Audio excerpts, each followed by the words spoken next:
Hi, and welcome to Hoffman's Hot Seat.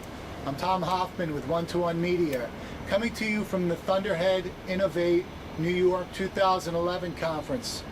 And I'm joined today by John McGee, President and Chief Operating Officer at Thunderhead.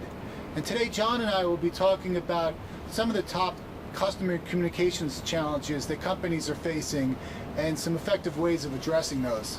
John, thanks so much for joining us. Thanks, Tom. So I guess on that note, what do you see as some of the top customer communication challenges that Thunderhead's customers are wrestling with these days? Sure. Well, we had a conversation about 6 months ago. We discussed really five overall trends. And those trends seem to still be very relevant out in the marketplace. There's still a need for multi-channel communication and understanding the preferences in terms of how the customer wants to be communicated with, whether it's one of the 6 mobile operating units, tablets, LinkedIn, Facebook, etc. It's difficult to not pick up a newspaper today and to see more compliance requirements, both at a state level as well as at a federal level, and that is true from around the world. And the mandates as well as the fines associated with that compliance seems to be steadily increasing. So that's another big piece. But there's also like this sort of friction you see out in the marketplace where you're seeing a real need to be able to build out loyalty, to build up the brand, because you're seeing in terms of the retention of the customer is paramount in terms of where the economy is going and where the marketplace is going and how you differentiate through customer experience. At the same time, because of the power of the mobile, the power of the tablet, you're seeing a very fickle customer base where it's very easy for them to be able to move to a different product, to a different service. So word of mouth, relevance, and brand loyalty is something that everybody's trying to be able to capture. At the same time, it's never been more elusive than it has been in the last year, and quite frankly, in the years out in the future. Right. Okay, thanks. So, this morning, John, there was a lot of discussion at the conference around the rise of the empowered customer. And you had, in some of your remarks, you had talked about the need for companies to be able to react to and address multi-channel customer communications preferences. And I'm wondering if you can share with us examples of how companies can use customer data to help them determine the types of channels that customers prefer to use. Yeah, sure. Well, the answer is the question is such a good question, and the answer is relatively simple, which is the company has to ask for it. You have to be able to ask for it to be able to opt in. We did a recent research campaign called the Disconnected Customer here at Thunderhead, and some of the results we got back were startling, but yet also exciting in terms of the room for improvement. Within insurance, 27% of our respondents said that their insurance company never asked in terms of what type of preference they were looking for. 21% saying that they weren't even aware of their customer even asking for how frequent they want to have the communications.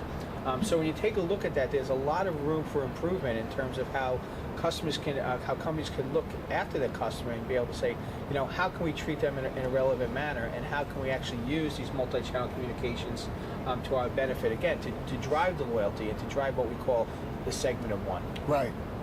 So, and as you also know from your experience and discussions with customers, many companies are struggling with how do we meet the preferences of customers in addressing their channel requirements, how they prefer to communicate with us, but how do we do so in a cost-effective manner?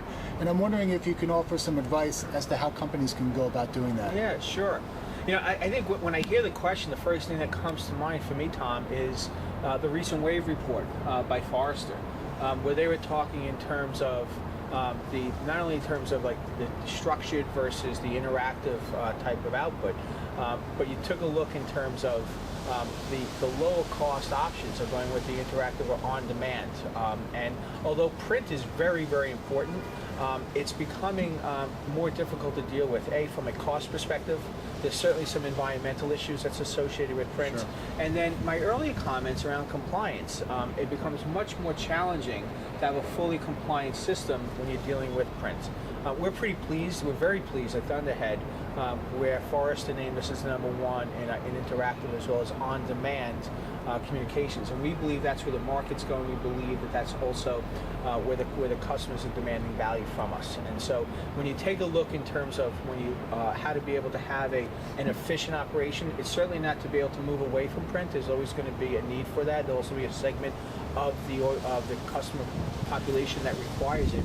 However, the cost efficiencies as well as the ability to be interactive and to bring a customer along your journey, it's going to be both in the interactive as well as the on-demand, where every communication counts. Every communication is a way to be able to defend your differentiation, to build that loyalty, and where your unique value is to that specific customer. Okay, and you just don't get that on the print side. Sure. So can you also point to examples of companies that you feel are doing a really good job of addressing multi-channel customer communications preferences? Well, there are several. I mean, there's some that I certainly have the ability to talk about, and there's some where I could maybe describe in terms of what they're doing. You're seeing a lot, I'll say, from an industry perspective, you're seeing a lot of, I'll say, best use cases in the credit card industry. If for those that would be looking at this one-on-one feature, if you take back into your personal life, where you look at the credit cards in terms of how they're interacting with the mobile. In some cases, there's one credit card company that's now going through Facebook. A lot of that is underlying within the Thunderhead technology to be able to allow that multi-channel communication. The thing that's interesting too is credit cards has probably had the most significant change from the disclosure perspective as well, compliance. And so you see this industry not only taking advantage of multi-channel, but you're also being able to see how to be able to embrace what the new regulatory environment looks like and to have the Thunderhead platform leverage that as well. Sure. Well, John, thanks for taking this time with us. All right. Thank you. All right, thank you.